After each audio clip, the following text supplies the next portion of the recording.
Hello, आवाज आ रही सभी को?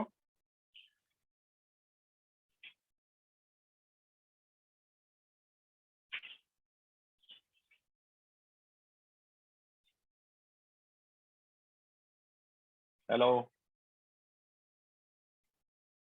आवाज आ रही है?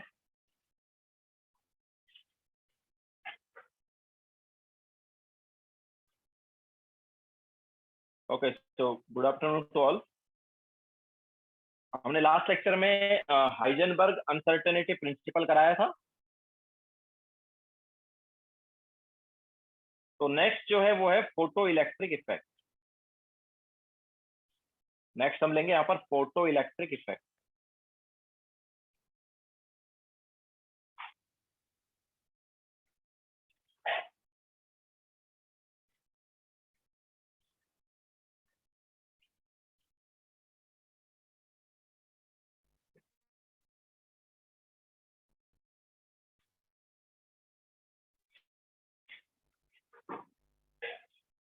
ठीक है, so next photo electric effect लेंगे। थोड़ा सा वेट कर लेते हैं, देन स्टार्ट करते हैं।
चलो स्टार्ट करते हैं।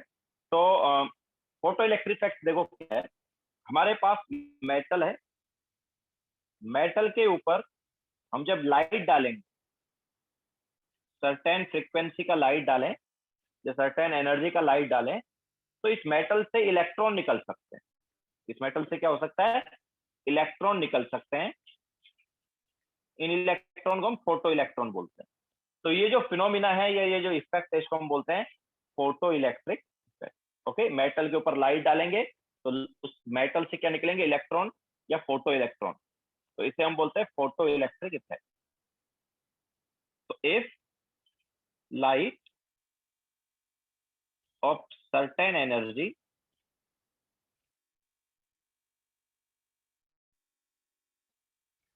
falls on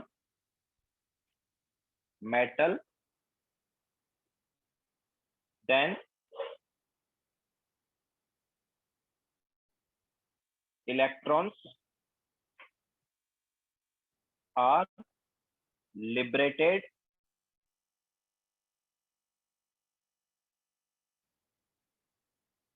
from metal. These electrons are called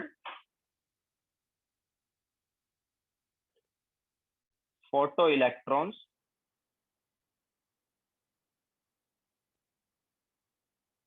and phenomena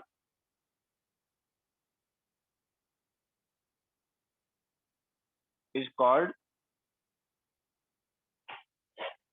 photoelectric effect.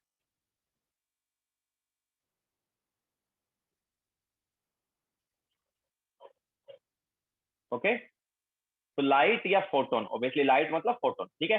तो मेटल के ऊपर हम लाइट डाल रहे हैं या फोटोन डाल रहे हैं, तो मेटल के ऊपर फोटोन डालेंगे तो उससे इलेक्ट्रॉन निकलेंगे जिन्हें हम फोटो इलेक्ट्रॉन बोलते हैं। और ये जो फिनोमिना है, इस फिनोमिना को क्या बोलते हैं? फोटो इलेक्ट्रिक इफेक्ट बोलते हैं।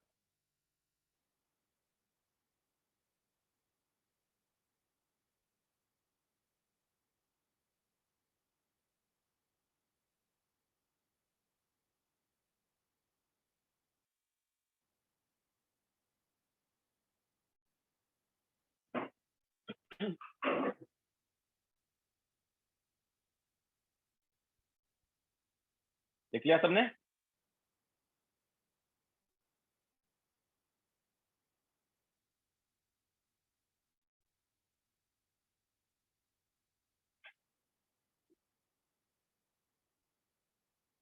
Yes Aditya, this is first page.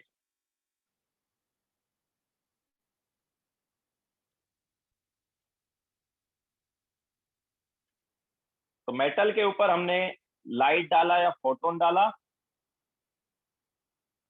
तो उस मेटल से इलेक्ट्रॉन निकले या फोटो इलेक्ट्रॉन निकले। तो इस फिनोमिना को हम क्या बोलते हैं? Photo electric effect. Okay, now इसके लिए देखो हम एक सेटअप बना सकते हैं फोटो इलेक्ट्रिक इफेक्ट के लिए। तो हम यहाँ पर क्या करते हैं, एक ट्यूब लेते हैं, उसमें दो प्लेट लेते हैं हम। एक प्लेट के ऊपर हम लाइट डालेंगे और उस प्लेट को हम नेगेटिव से कनेक्ट कर देते हैं, दूसरे को पॉजिटिव से। इसके अलावा एक एमीटर भी लगाते हैं जिससे हमें पता चलेगा कि इलेक्ट्रॉन निकलेंगे कि नहीं निकलेंगे, या निकल रहे कि नहीं निकल रहे। तो ये माइनस, ये प्लस। तो ये जो है इसको हम बोलेंगे एमीटर प्लेट, क्योंकि इसके ऊपर हम लाइट डालने वाले हैं। एमीटर प्लेट कौन सी है? ये वाली, this is emitter plate. Okay, ये नहीं है एमीटर प्लेट, ऊपर वाली जो है वो एमीटर प्लेट है। चलो इसको थोड़ा हम करेक्ट कर देते हैं। सो ऊपर लिख देते हैं, नहीं तो कंफ्यूज हो जाओगे। So this is emitter plate,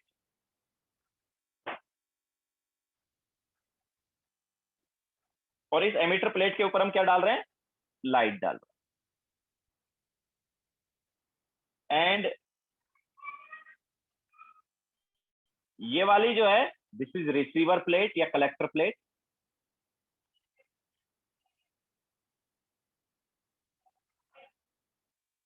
अब देखो क्या है, ऑब्वियसली यहाँ पर एमिटर प्लेट नेगेटिवली चार्ज है, कलेक्टर प्लेट जो है पॉजिटिवली चार्ज है। ओके, नाउ और ये क्या है? दिस इज एमिटर,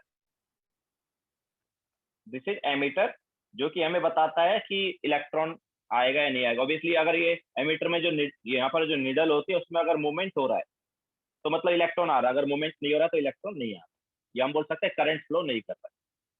तो हम यहाँ पर क्या करते हैं, स्टार्टिंग में लाइट का फ्रीक्वेंसी हम कम रखते हैं। जैसे मान लो हमने स्टार्टिंग में मान लो हमने रेड वगैरह का लाइट दिया, फिर रेड से धीरे धीरे हम वॉयलेट साइड जा रहे हैं। ओके, मतलब धीरे धीरे हम क्या करते हैं, फ्रीक्वेंसी बढ़ाते हैं। तो हम स्टार्टिंग में देखते हैं कि जब हम लो फ्रीक्वेंसी का लाइट दे रहे हैं तो एमीटर में कोई मूवमेंट नहीं है। ओके, हम जो फोटोन डाल रहे हैं वो स्टार्टिंग में क्या लो फ्रीक्वेंसी के डाल रहे हैं, तो हम देख रहे हैं कि यार जो एमीटर है उसमें कोई मूवमेंट नहीं है, या इलेक्ट्रॉन नहीं निकल रहा है, या हम बोल सकते हैं कि करंट नहीं आ रहा है। ओके, फिर हम क्या करते हैं, फ्रीक्वेंसी बढ़ाते हैं। हम क्या करते हैं, लाइट का फ्रीक्वेंसी बढ़ाते हैं। मतलब हमने पहले अगर रेड ले लिया, ठीक है, तो ऑरेंज ले लो या येलो ले लो, ठीक है, इस टाइप से हम फ्रीक्वेंसी बढ़ाते जाएंगे। तो हम जब फ्रीक्वेंसी बढ़ाएंगे तो हम देखते हैं कि यार मूवमेंट नहीं आ रहा है। फिर जैसे जैसे बढ़ाते जाएंगे तो एक पर्टिकुलर फ्रीक्वेंसी के बाद में इसमें मूवमेंट आ जाता है। एक पर्टिकुलर फ्रीक्वेंसी के बाद में क्या आ जाता है, मोमेंट आ जाता है। उस फ्रीक्वेंसी को हम थ्रेशोल्ड फ्रीक्वेंसी, क्या बोलते हैं इसे, थ्रेशोल्ड फ्रीक्वेंसी, और उसको न्यू नॉट से रिप्रेजेंट करते हैं। थ्रेशोल्ड फ्रीक्वेंसी को किससे रिप्रेजेंट करते हैं, न्यू नॉट से। तो जो लाइट हम दे रहे हैं उस लाइट का फ्रीक्वेंसी जो है या तो इक्वल होना चाहिए या ग्रेटर देन होना चाहिए न्यू नॉट। ओके, लाइट का frequency is new, now that frequency should be greater then और इक्वल टू न्यू नॉट। तो अगर ऐसा है तो इससे इलेक्ट्रॉन निकलेगा। क्या निकलेगा इससे, इलेक्ट्रॉन। ओके, तो जो मिनिमम फ्रीक्वेंसी पर इलेक्ट्रॉन निकलेगा उस फ्रीक्वेंसी को हम क्या बोलेंगे, थ्रेशोल्ड फ्रीक्वेंसी। तो minimum frequency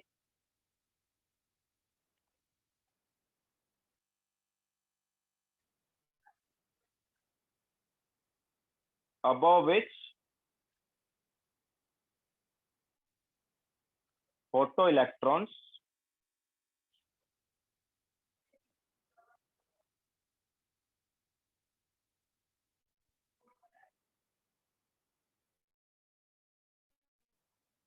are liberated is called threshold frequency।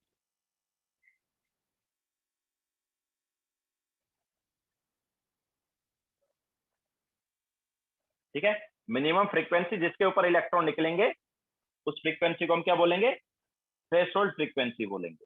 Okay, threshold frequency को हम न्यू नॉट से रिप्रेजेंट करेंगे। थ्रेशोल्ड फ्रीक्वेंसी को किससे रिप्रेजेंट कर रहे हैं, न्यू नॉट। ओके, तो minimum frequency above which photo electrons are liberated is called threshold frequency।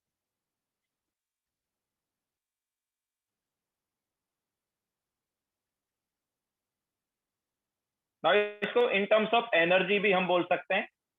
मतलब ऑब्वियसली हम ऐसे बोल रहे हैं कि हम स्टार्टिंग में क्या है, कम फ्रीक्वेंसी रख रहे हैं, मतलब हम स्टार्टिंग में कम एनर्जी रख रहे हैं। ओके, कम फ्रीक्वेंसी का फोटोन दे रहे हैं, मतलब कम एनर्जी का फोटोन दे रहे हैं। तो धीरे धीरे हम क्या कर रहे हैं, एनर्जी बढ़ा रहे हैं।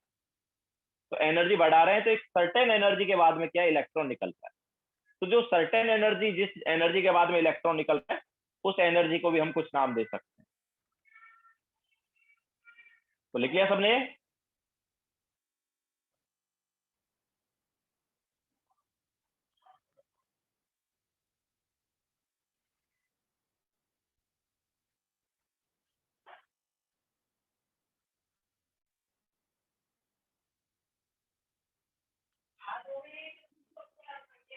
ओके। तो minimum energy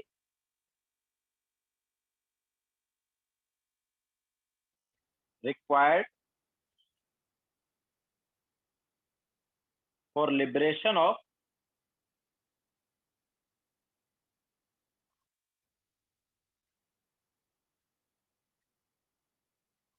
photoelectrons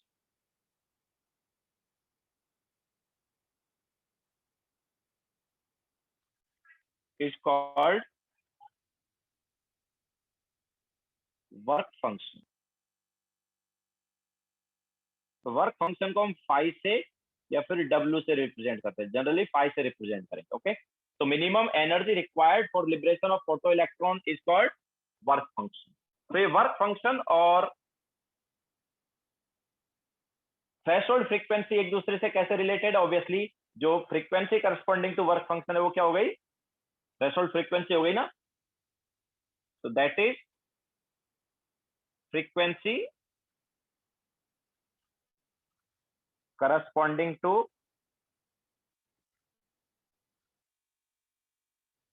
work function is threshold frequency।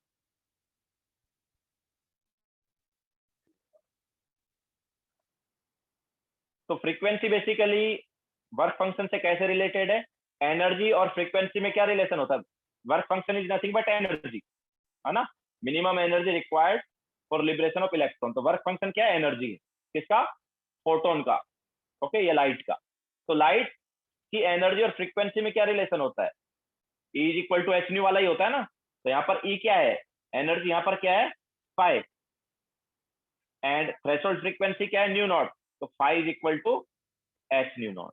तो ये रिलेशन होगा threshold frequency and work function में।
यस प्रेयस, h is Planck's constant.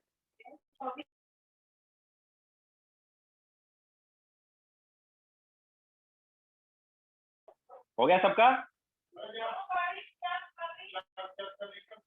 Now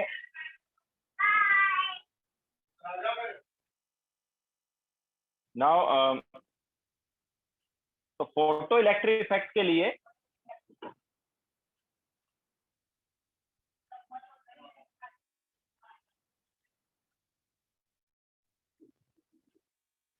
energy given जो है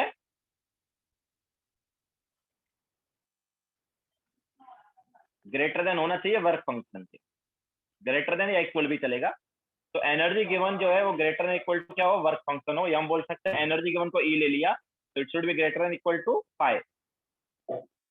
ओके, जो हम लाइट को एनर्जी दे रहे हैं, मतलब जो मेटल को एनर्जी दे रहे हैं या जो लाइट दे रहे हैं, उस लाइट का एनर्जी या तो वर्क फंक्शन के इक्वल हो या उससे ज्यादा हो, तो फोटो इलेक्ट्रिक इफेक्ट हो सकता है। इसके अलावा एनर्जी गिवन को हम क्या लिख सकते हैं? एच इंटू न्यू लिख सकते हैं। एंड वर्क फंक्शन क्या है? It is h nu naught, है ना? तो h nu should be greater than equal to h nu naught. तो यहाँ से हम साफ साफ देख सकते हैं कि nu greater than equal to क्या हो गया? न्यू नॉट हो गया। इसके अलावा इन टर्म्स ऑफ वेवलेंथ अगर देखेंगे तो न्यू की जगह क्या लिखेंगे? सी बाय लैम्बडा लिख देते हैं। एंड न्यू नॉट की जगह सी बाय लैम्बडा नॉट। यहाँ से देखो सी से सी कैंसिल आउट हो गया, तो ये आ गया lambda naught should be greater than lambda, या फिर lambda should be less than equal to lambda naught. तो देखो फ्रीक्वेंसी तो ज्यादा होनी चाहिए बट वेवलेंथ क्या होनी चाहिए? कम होनी चाहिए। और ऑब्वियसली वेवलेंथ अगर कम होगी तो फ्रीक्वेंसी बढ़ जाएगी ना, बिकॉज फ्रीक्वेंसी एंड वेवलेंथ एक दूसरे के क्या है? इनवर्सली प्रोपोर्शनल है। ओके, तो फ्रीक्वेंसी ज्यादा होनी चाहिए, उसकी वजह से एनर्जी ज्यादा होगी। या हम ऐसा बोल सकते हैं कि जो हम लाइट दे रहे हैं उसका वेवलेंथ कम होना चाहिए। तो वेवलेंथ कम होगा तब भी तो एनर्जी ज्यादा ही होगी ना, क्योंकि energy is inversely proportional to wavelength. तो एक पर्टिकुलर फ्रीक्वेंसी या पर्टिकुलर एनर्जी से ज्यादा हम एनर्जी देंगे या एक पर्टिकुलर वेवलेंथ से कम वेवलेंथ की एनर्जी देंगे तो हमारे पास फोटो इलेक्ट्रिक इफेक्ट हो जाएगा।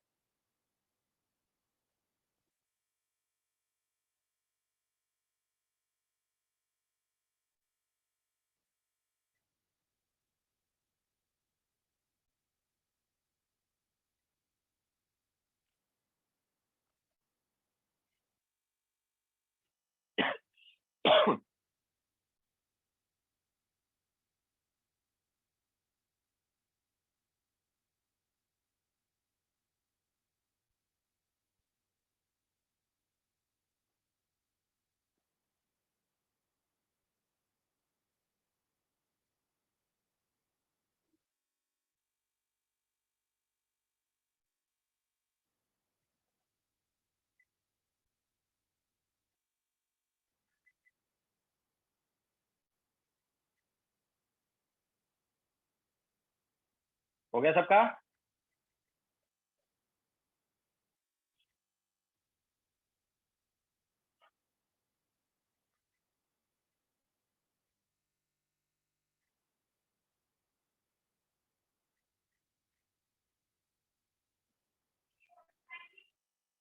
तो अगर हम वर्क फंक्शन से ज्यादा एनर्जी देंगे तो क्या होगा? तो फोटो इलेक्ट्रिक इफेक्ट होगा। तो एक्चुअली क्या हो रहा है देखो, तो इसके लिए याद है हमने एनर्जी एनालिसिस ऑफ हाइड्रोजन की बात की थी। तो हमने जब एनर्जी एनालिसिस ऑफ हाइड्रोजन की बात की थी तो याद आया कुछ?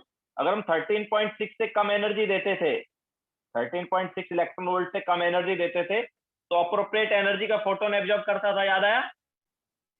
बट अगर उससे ज्यादा एनर्जी हम देंगे, 13.6 इलेक्ट्रॉन वोल्ट हाइड्रोजन का क्या था? आयोनाइजेशन एनर्जी था। एक तरह से वो वर्क फंक्शन ही था हाइड्रोजन का। तो अगर हम 13.6 इलेक्ट्रॉन वोल्ट से ज्यादा एनर्जी देते थे, हमने एग्जांपल लेके भी बताया था, अगर हमने 14 इलेक्ट्रॉन वोल्ट एनर्जी दी तो क्या होता था? उसमें से 13.6 जो है वो यूज कर लेता था सरफेस तक आने में। 14 इलेक्ट्रॉन वोल्ट में से 13.6 यूज करता था वो सरफेस तक आने में, एंड बची हुई जो एनर्जी है वो कन्वर्ट होती थी काइनेटिक एनर्जी में। याद आया?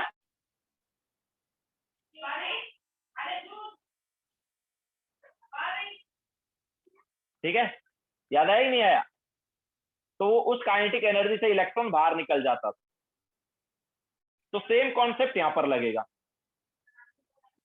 ओके, अगर हम काइनेटिक एनर्जी से ज्यादा एनर्जी, सॉरी, वर्क फंक्शन से ज्यादा एनर्जी देंगे तो वर्क फंक्शन के इक्वल वाली एनर्जी यूज करेगा सरफेस तक आने में, और बाकी बची हुई जो एनर्जी है वो कन्वर्ट हो जाएगी काइनेटिक एनर्जी। तो if energy greater than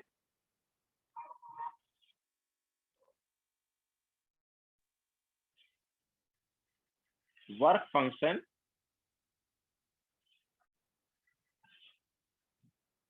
is given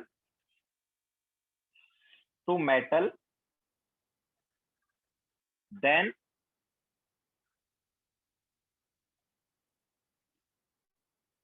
work function is used to bring electron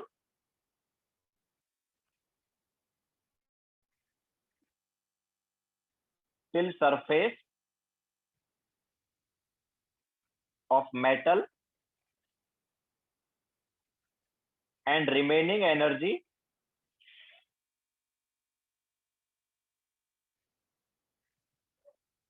is converted into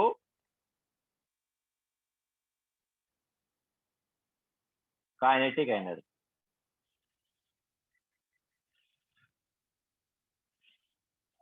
ठीक है, तो वर्क फंक्शन के इक्वल वाली एनर्जी वो यूज करेगा सरफेस तक आने में, एंड जो बची हुई एनर्जी है वो कन्वर्ट हो जाएगी काइनेटिक एनर्जी।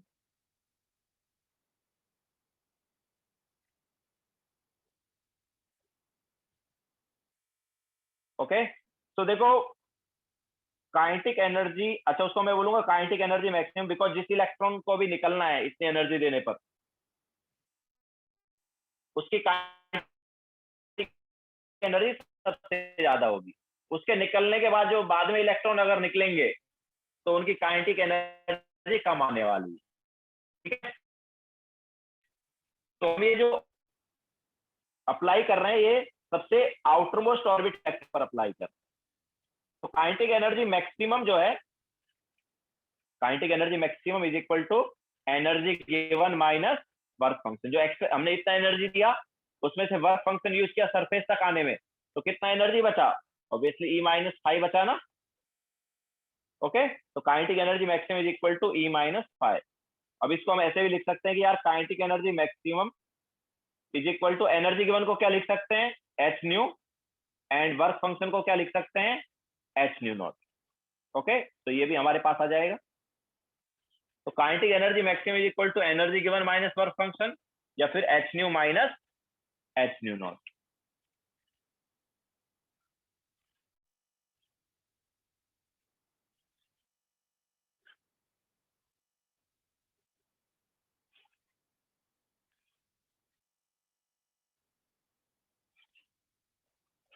यस और नॉट?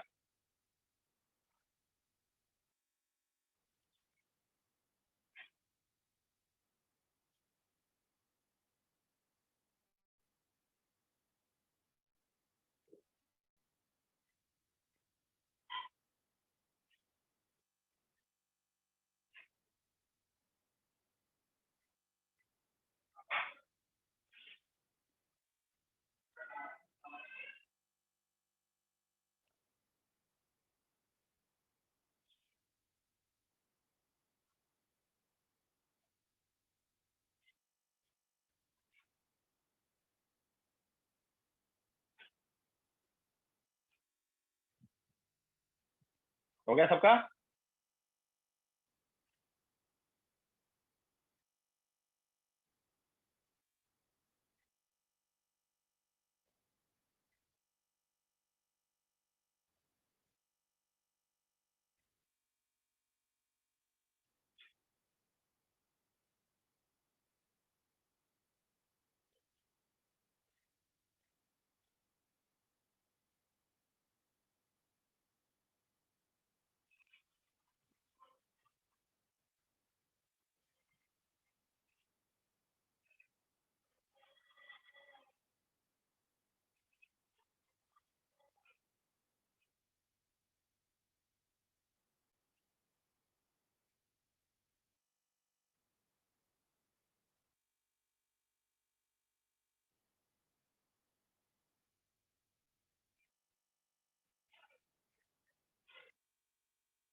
ठीक है, तो हम यहाँ पर एक ग्राफ भी बना सकते हैं हम इसके बेसिस पर।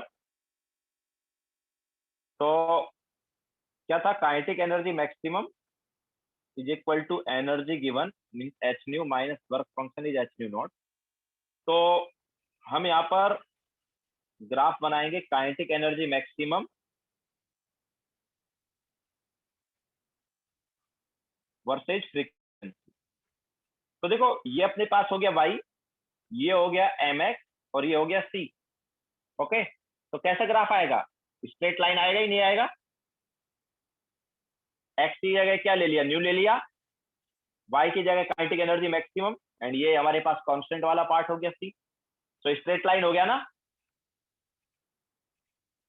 और अब देखो ये स्टार्ट कहां से होगा, तो अगर हम यहाँ पर फ्रीक्वेंसी की वैल्यू जीरो कर दें, ठीक है, तो फ्रीक्वेंसी जीरो कहां पे होगा, इस एक्सिस पर। तो फ्रीक्वेंसी की वैल्यू अगर हम जीरो कर दें तो काइनेटिक एनर्जी मैक्सिमम क्या हो जाएगा, माइनस एच न्यू नॉट, मतलब इधर कहीं कट करेगा। एंड देन स्लोप हमारे पास पॉजिटिव है, हम देख सकते हैं एम की वैल्यू क्या है, तो स्लोप पॉजिटिव है, तो हमारे पास ऐसा ग्राफ आएगा। और यहाँ ये कहां पर कट करेगा, एक्स एक्सिस को कहां पर कट करेगा, ये काइनेटिक एनर्जी मैक्सिमम जीरो कब होगी, जब यू न्यू की वैल्यू क्या होगी, न्यू नॉट होगी। ठीक है, तो इस पॉइंट पर फ्रीक्वेंसी क्या है, न्यू नॉट है। ओके, लेकिन देखो एक चीज है यहाँ पर, यार अगर हम यहाँ पर देखें, मतलब इससे इधर जाए साइड अगर जाना है तो फ्रीक्वेंसी न्यू नॉट से ज्यादा, लेकिन इससे इधर फ्रीक्वेंसी जो है न्यू नॉट से कम है ना। और जब फ्रीक्वेंसी न्यू नॉट से कम होता है तो फोटो इलेक्ट्रिक इफेक्ट तो होता ही नहीं ना यार। अगर हम फ्रीक्वेंसी की वैल्यू न्यू नॉट से कम रखें, मतलब थ्रेशोल्ड फ्रीक्वेंसी से कम फ्रीक्वेंसी रखें, तो फोटो इलेक्ट्रिक इफेक्ट होगा ही नहीं। मतलब हमें एक्सपेरिमेंटली ये वाला पार्ट जो है ये मिलेगा ही नहीं। थियोरेटिकली तो ठीक है हमने बना दिया यूजिंग ये वाली इक्वेशन, और जब एक्सपेरिमेंट से हम देखेंगे तो ये वाला ग्राफ हमारे पास नहीं आएगा। तो मेनली जो हमारे पास ग्राफ आएगा वो यही वाला पार्ट आएगा। तो हम यहाँ पर क्या करते हैं, इसको नीचे वाले पार्ट को हम डॉटेड कर देते हैं। ठीक है, इसको हमने डॉटेड कर दिया, डॉटेड वाला पार्ट हमें नहीं मिलेगा, मेनली जो ग्राफ मिलेगा वो ये मिलेगा। सो अगर इसका एंगल थीटा है तो स्लोप क्या हो जाएगी, स्लोप ऑब्वियसली tan थीटा हो जाएगी। एंड इक्वेशन से जब देखेंगे तो स्लोप क्या आएगी, इक्वेशन को यूज करके स्लोप क्या आ रही है, m की जगह क्या आ गया, h आ गया ना। m स्लोप होता था तो यहाँ पर m की जगह क्या आ गया, h आ गया, तो h स्लोप हो जाएगा। ओके, तो kinetic energy maximum versus frequency जो है वो स्ट्रेट लाइन वाला ग्राफ हो गया। उसमें डॉटेड वाला पार्ट एक्सपेरिमेंटली नहीं मिलेगा, बिकॉज डॉटेड वाले पार्ट में frequency less than threshold frequency है, और जब frequency less than threshold frequency होता है तो फोटो इलेक्ट्रिक इफेक्ट नहीं होता। तो हमारे पास एक्सपेरिमेंटली यही वाला ग्राफ आएगा, पॉजिटिव स्लोप है एंड न्यू नॉट पर काइनेटिक एनर्जी मैक्सिमम 0। तो ये वाला कितना वैल्यू हो गया, this is nothing but minus h nu naught, है कि नहीं। जब हम फ्रीक्वेंसी को 0 कर देंगे तो काइनेटिक एनर्जी मैक्सिमम की वैल्यू क्या हो गया, तो माइनस एच न्यू नॉट हुआ ना। अब ये जो वैल्यू है इसको लिख देते हैं यहाँ पर, माइनस एच न्यू नॉट।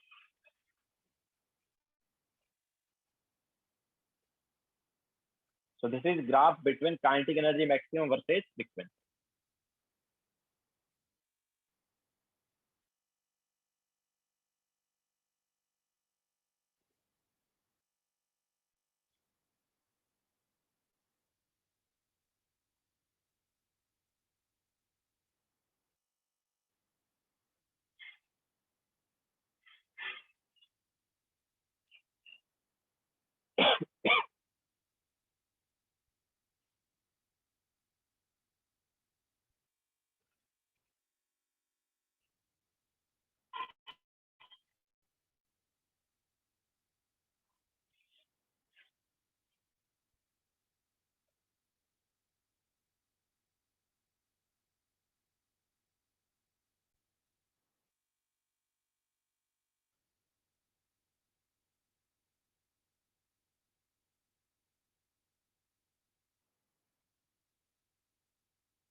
हो गया सबका।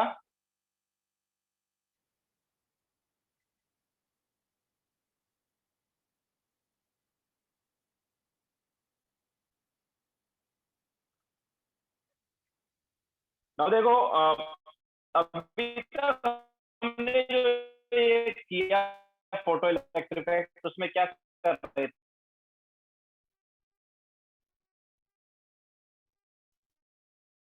हम, ये वाली को नेगेटिव रहे थे पहुंचाती। तो इधर जो इलेक्ट्रॉन निकल रहा था एमिटर प्लेट से, जो इलेक्ट्रॉन निकल रहा था, ये इलेक्ट्रॉन इस पॉजिटिवली चार्ज कलेक्टर प्लेट से क्या हो रहा था, अट्रैक्ट हो रहा था ना। ओके, और आराम से फिर इलेक्ट्रॉन जो है फ्लो हो रहा था। लेकिन अभी देखो अगर मैं इसको रिवर्स कर दूं, अगर इसको हम क्या कर दें, रिवर्स कर दें, तो क्या होगा,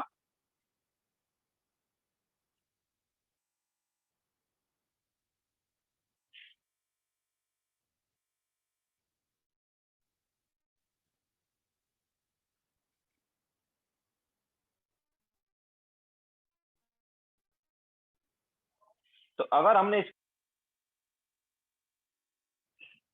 ऐसे कर दिया तो क्या होगा,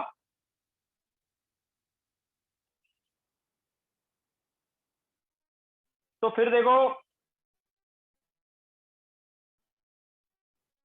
अभी हम इसमें डाल रहे हैं, कैसे चार्ज आ गया, नेगेटिव चार्ज आ गया ना। अभी कलेक्टर प्लेट पर कैसे चार्ज आ गया, नेगेटिव चार्ज।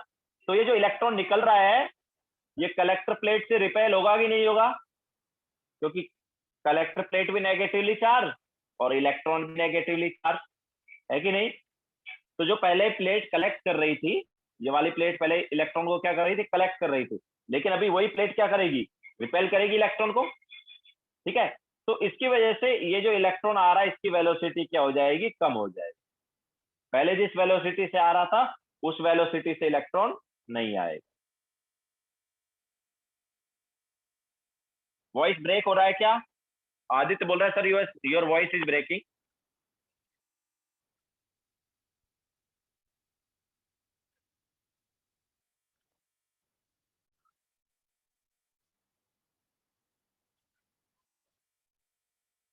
अभी भी ब्रेक हो रहा है, क्लियर है?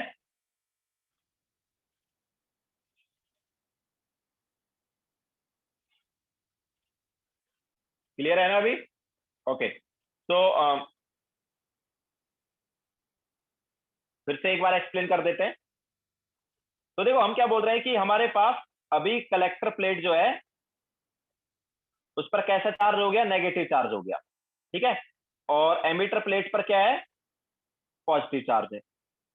एमिटर प्लेट पर क्या है, पॉजिटिव चार्ज। तो ये जो इलेक्ट्रॉन निकल रहा है, ये इलेक्ट्रॉन अभी इस नेगेटिवली चार्ज कलेक्टर प्लेट से क्या होगा, रिपेल होगा। तो उस रिपल्सन की वजह से जो इलेक्ट्रॉन निकल रहा है इसका वेलोसिटी क्या हो जाएगा, कम हो जाएगा। फिर हम क्या करेंगे, इसका वोल्टेज थोड़ा और बढ़ा देंगे। थोड़ा और वोल्टेज बढ़ाएंगे तो फिर और ज्यादा रिपल्सन होगा, मीन्स वेलोसिटी और कम हो जाएगा। फिर और ज्यादा वोल्टेज बढ़ा देंगे तो वेलोसिटी और कम हो जाएगा। ऐसे करते करते हमारे पास एक ऐसा वोल्टेज आ जाएगा जिस पर इलेक्ट्रॉन का वेलोसिटी क्या हो जाएगा, जीरो हो जाएगा, या हम बोल सकते हैं इलेक्ट्रॉन निकलेगा ही नहीं। तो वो जो वेलोसिटी है, सॉरी, वो जो वोल्टेज है जिस पर इसका वेलोसिटी क्या हो जाएगा, इलेक्ट्रॉन का जीरो हो जाएगा, या हम बोल सकते हैं इलेक्ट्रॉन निकलेगा ही नहीं, उस वोल्टेज को हम बोलते हैं स्टॉपिंग पोटेंशियल, वीएस। क्या बोलते हैं, स्टॉपिंग पोटेंशियल। रिप्रेजेंट उसको वीएस से कर देते।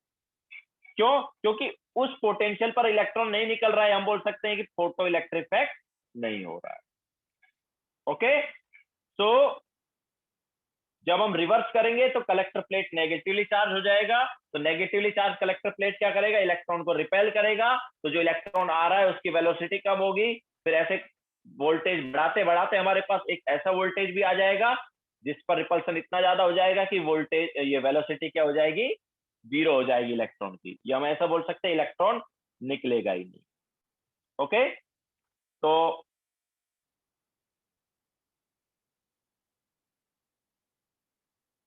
On reverse polarisation, reverse polarisation मतलब उल्टा कर दिया, इसको हम नेगेटिव पोटेंशियल अप्लाई करना भी बोलते हैं। तो ऑन रिवर्स पोलराइजेशन और ऑन अप्लाइंग नेगेटिव पोटेंशियल एक ही बात है।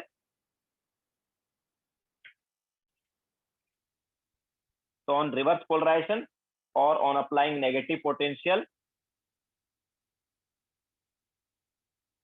liberated photoelectron या liberated electron is repelled by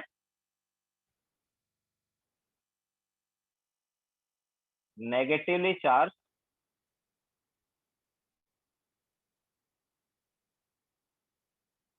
collector plate। फिर से वॉइस ब्रेक हो रहा है क्या?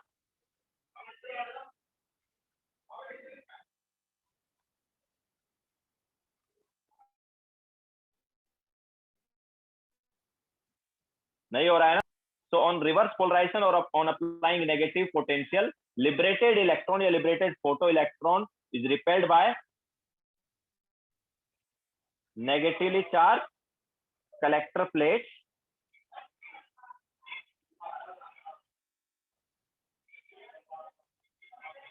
due to this velocity of photoelectron decreases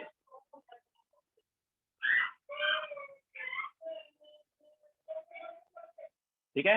इसकी वजह से जो वेलोसिटी ऑफ फोटो इलेक्ट्रॉन है वो क्या हो जाएगी, डिक्रीज हो जाएगी।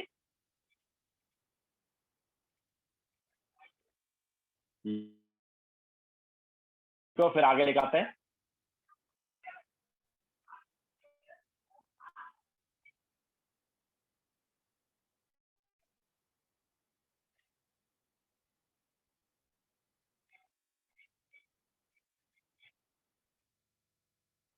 हमने सेटअप में चेंज किया है, देखो पहले वाला मत बना लेना, थोड़ा सेटअप में चेंज किया है, पॉजिटिव वाले को नेगेटिव, नेगेटिव वाले को पॉजिटिव कर दिया है।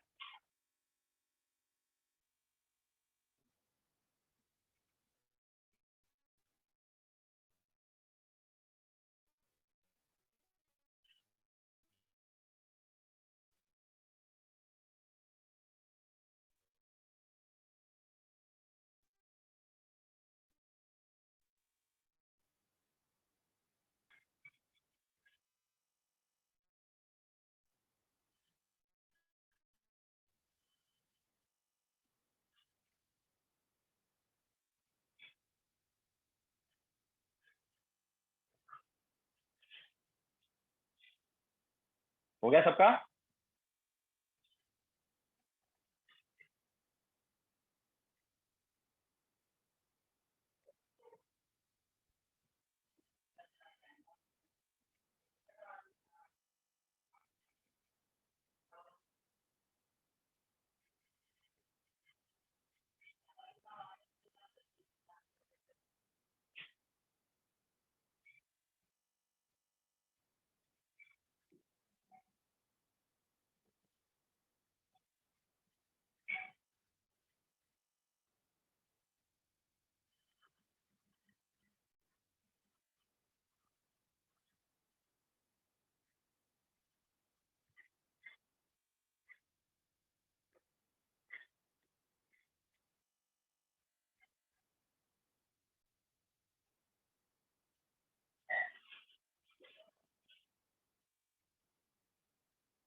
हो गया सबका?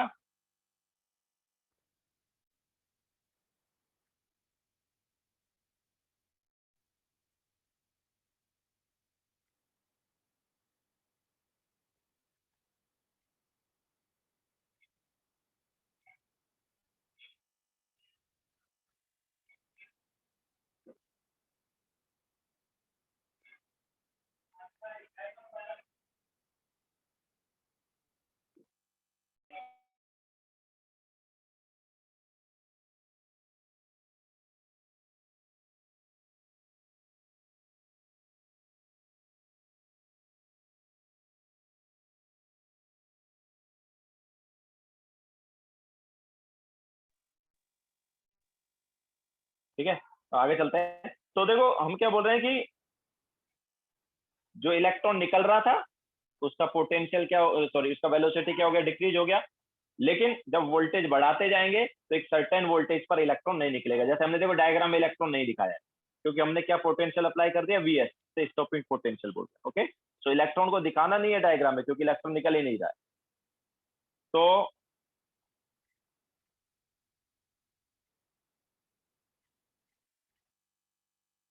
एट ए सर्टेन वोल्टेज या potential,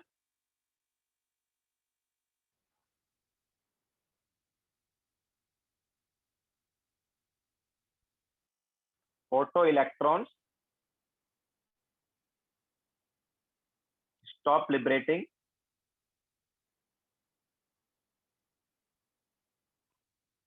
This potential is called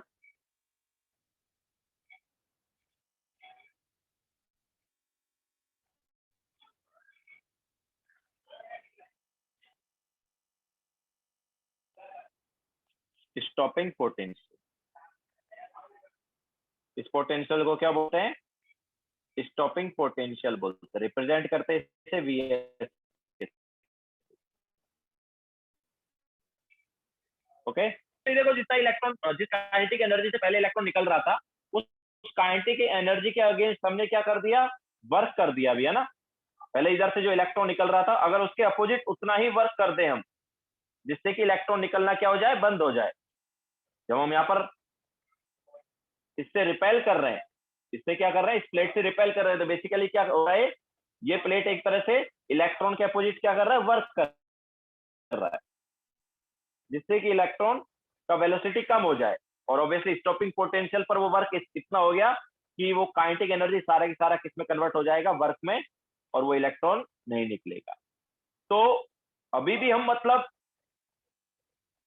जो फ्रीक्वेंसी दे रहे हैं वो थ्रेशोल्ड फ्रीक्वेंसी से ज्यादा है, या energy greater than work function है अभी भी, बट स्टिल इलेक्ट्रॉन नहीं निकल रहा है। तो जो एक्स्ट्रा एनर्जी है वो कहाँ गया, तो ऑब्वियसली एक्स्ट्रा एनर्जी जो पहले काइनेटिक एनर्जी में कन्वर्ट हो रहा था, वो काइनेटिक एनर्जी अभी किस में कन्वर्ट हो गया, वर्क में। ओके, इसने वर्क कर दिया उतना। तो kinetic energy maximum is equal to q in, now charge यहाँ पर क्या, इलेक्ट्रॉन है ना, तो इलेक्ट्रॉन का चार्ज हो गया ई, एंड पोटेंशियल हो गया वी एस। तो kinetic energy maximum is equal to E into V S. तो अगर तुम्हें स्टॉपिंग पोटेंशियल निकालना है तो इस फॉर्मूले से निकाला जा सकता है। जो पहले काइनेटिक एनर्जी मैक्सिमम आ रहा था, अभी वो किसके इक्वल हो गया, ई इंटू वी एस के इक्वल हो गया है। ओके, तो इस टाइप से तुम स्टॉपिंग पोटेंशियल जो है वो निकाल सकते हो। अगर तुम्हें काइनेटिक एनर्जी मैक्सिमम की वैल्यू पता है तो वहां से स्टॉपिंग पोटेंशियल आ जाएगा।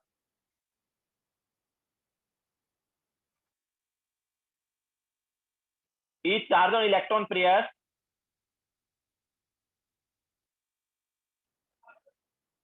E क्या है, each charge on electron,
हो गया सबका।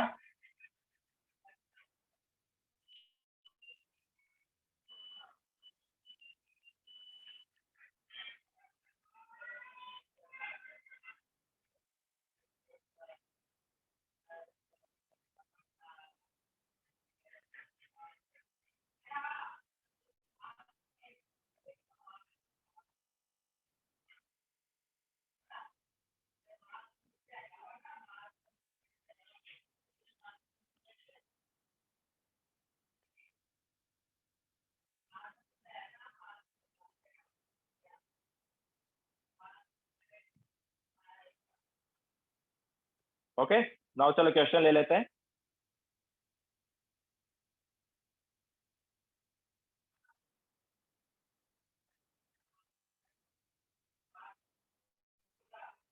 तो if light of frequency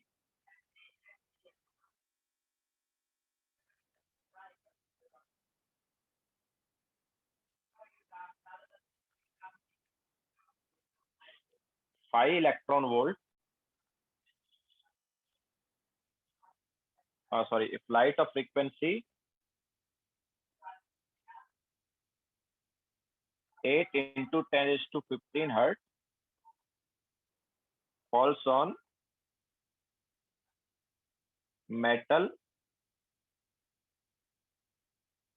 having work function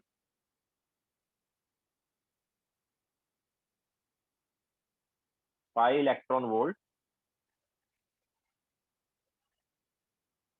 then determine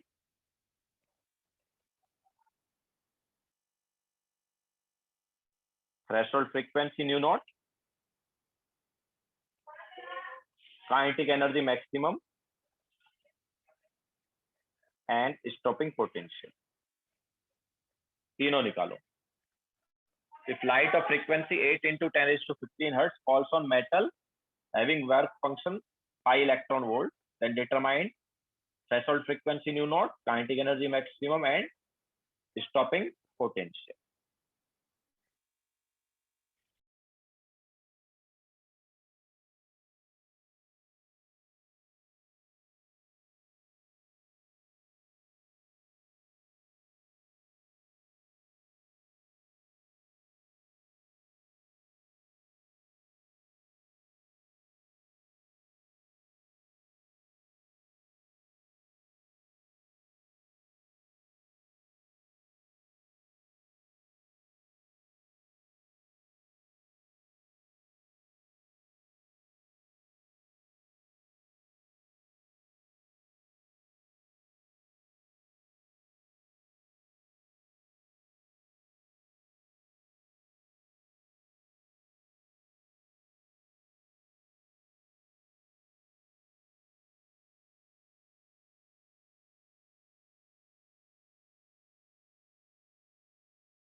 Yes, Ahan, correct है.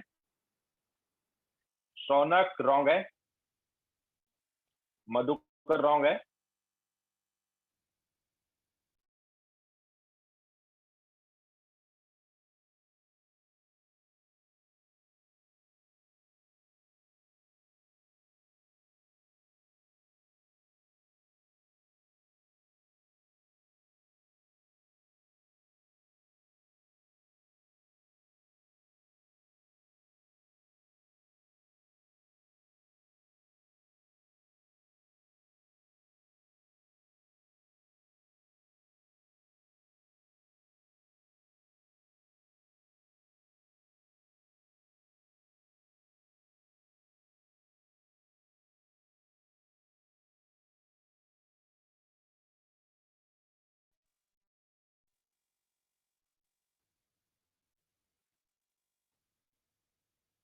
Ahan, yes, correct है वो. Kinetic energy भी.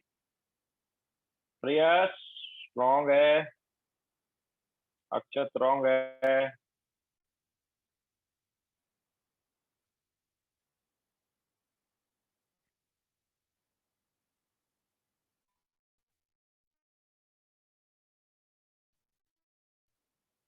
रोहित करेक्ट है.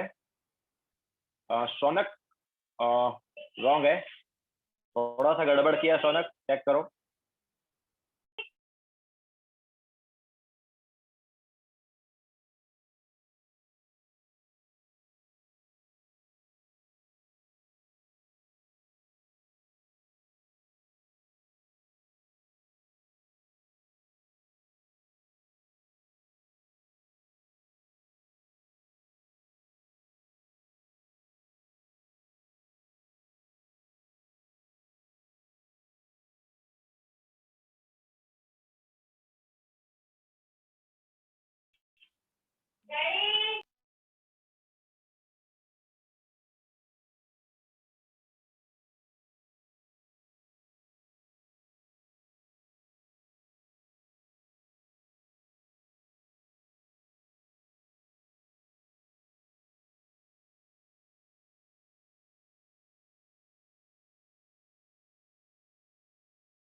यस आन करेक्ट है।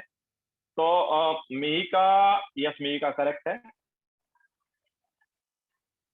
तो चलो कराते हैं। तो मैक्सिमम लोगों ने फर्स्ट वाले क्वेश्चन में देखो मिस्टेक क्या किया, फर्स्ट वाला ही रॉन्ग आ रहा है तो बाकी भी रॉन्ग ही आएंगे। तो जब हम बात कर रहे हैं वर्क फंक्शन की, तो हमें वर्क फंक्शन दिया 5 इलेक्ट्रॉन वोल्ट। अब देखो 5 इक्वल टू जब हम एच न्यू नॉट लिखेंगे तो उस एच न्यू नॉट में जूल होता है, लेकिन ये तो इलेक्ट्रॉन वोल्ट है, तो हमें इसको किस में कन्वर्ट करना पड़ेगा, इसको जूल में कन्वर्ट करना पड़ेगा। नाउ ये जूल में हो गया, तो जूल में कितना आया, इट इज 8 इंटू 10⁻⁹ जूल। तो 5 equal to h nu naught, तो यहां से न्यू नॉट क्या हो गया, न्यू नॉट हो गया 5/h, मतलब 8 इंटू 10⁻⁹ डिवाइड बाय 6.62 इंटू 10⁻⁻34। तो ये हमारे पास आ जाता है 1.2 इंटू 10⁻15 हर्ट्ज। ओके, तो ये हमारे पास आया थ्रेशोल्ड फ्रीक्वेंसी। तो 2-3 लोगों का ये करेक्ट आया, मैक्सिमम का रॉन्ग आया, और रॉन्ग आने का रीजन यही है कि तुम लोगों ने काइनेटिक ये सॉरी इलेक्ट्रॉन वोल्ट को जूल में कन्वर्ट नहीं किया। इलेक्ट्रॉन वोल्ट को जूल में कन्वर्ट करना जरूरी क्यों था, बिकॉज ये एच नॉट की जो यूनिट है ये जूल वाली होती है। ओके, तो ये फर्स्ट वाला हो गया। नाउ काइनेटिक एनर्जी मैक्सिमम कैसे आएगी, तो अच्छा देखो एक और चीज है, यहां पर हम देख सकते हैं कि जो हम एनर्जी दे रहे हैं, this energy is greater than threshold, sorry जो फ्रीक्वेंसी हम दे रहे हैं, नॉट एनर्जी, हम फ्रीक्वेंसी दे रहे हैं, this frequency is greater than threshold frequency, है कि नहीं। अगर ये फ्रीक्वेंसी जो है ये थ्रेशोल्ड फ्रीक्वेंसी से कम होता, थ्रेशोल्ड फ्रीक्वेंसी हमारे पास जो भी आ रहा है उससे कम होता अगर ये वाला फ्रीक्वेंसी, तो फोटो इलेक्ट्रिक इफेक्ट होता ही नहीं, तो आगे सॉल्व ही नहीं करते हम। लेकिन हमें पता है कि यार this frequency is greater than threshold frequency, में आगे सॉल्व सकते हैं। ओके, तो नाउ काइनेटिक एनर्जी मैक्सिमम क्या होगी, तो kinetic energy maximum is equal to h nu minus h nu naught. So what is h? It is 6.62 into 10⁻⁻34. Frequency कितना है?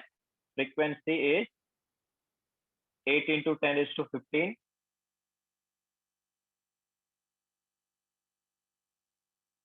इसके अलावा h nu naught हमें ऑलरेडी कितना मिल गया, 8 into 10⁻⁻19 मिल गया।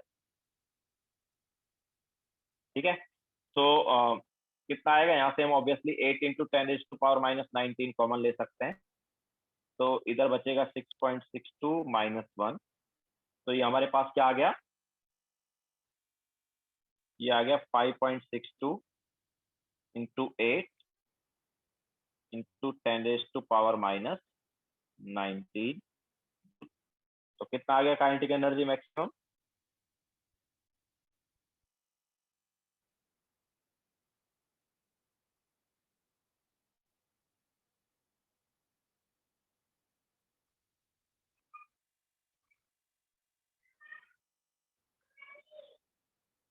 तो ये आ गया 44.96 इंटू 10⁻⁻19 जूल।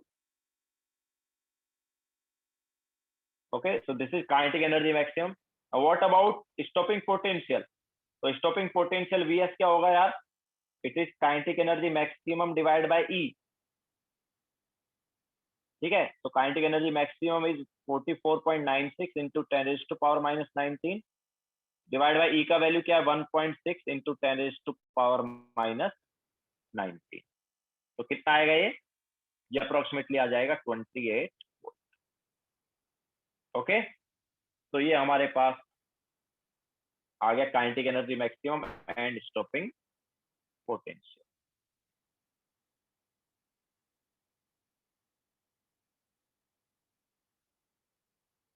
ओके, तो आज का जो होमवर्क है वो है foundation builder objective 57 to 60। Foundation builder objective का 57 to 60 आज का होमवर्क रहेगा।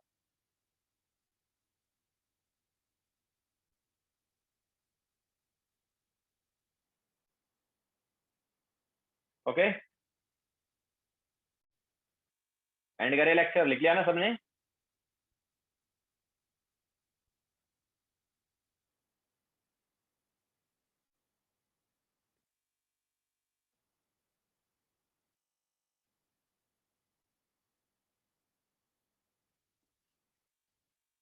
ओके, चलो बाय, टेक केयर।